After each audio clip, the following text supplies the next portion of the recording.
మామ ఈ బల్స్లో ఏం మాట్లాడుకుంటారు కావచ్చు ఏంటి అంటే ఇప్పుడు మనం ఇట్లా 30 రూపాయలు పప్పు రేటు పెరిగిందిరా 2 రోజులు నీళ్ళు రాకపోతే తానం చేయన్న అద్దా ఇట్లానే ఈ బల్స్లో ఏం మాట్లాడుకుంటారు కావచ్చు. సరే జస్ట్ ఇమాజిన్ ఇప్పుడు మా దగ్గర ఫుల్ పైసా ఉన్నాయి, మన ఇద్దరం రిచ్, మనం ఏం మాట్లాడుకుంటాం కావచ్చు.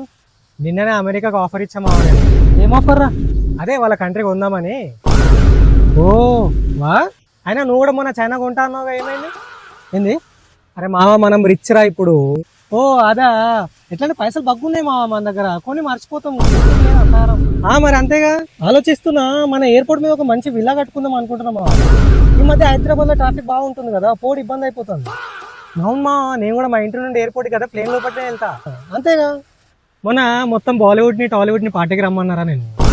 ఎందుకురా? అరే ఇంటికాడ ఉండి ఉండి బోర్ కొడుతుందిరా, ఊరికైనా రమ్మన్న టైం పాస్ అయితే అట్టిగా అందరిని పిలిచి డాన్స్ వేయాలని చెప్పిన, అందరు డాన్స్ వేసి వెళ్తాం, మస్తు టైం పాస్ అయింది. మరి ప్రభాస్ వచ్చిండా? వచ్చిండు మా డార్లింగ్, కానీ బాగా సిగ్గుపడ్డాడు. డార్లింగ్ డాన్స్ వేయంటే వేయలే.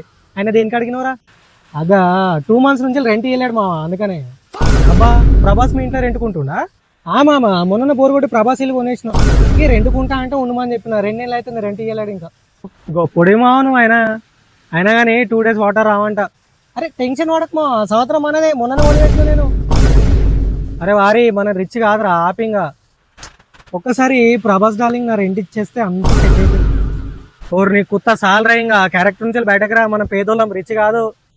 సర్లే మా అంటూ 2 రోజులు స్నానం చేయం అంతే కదా. అయినా నా ఎయిర్పోర్ట్ మీద కట్టిన విల్లాల 24 గంటలు నీళ్ళు వస్తాయి మా.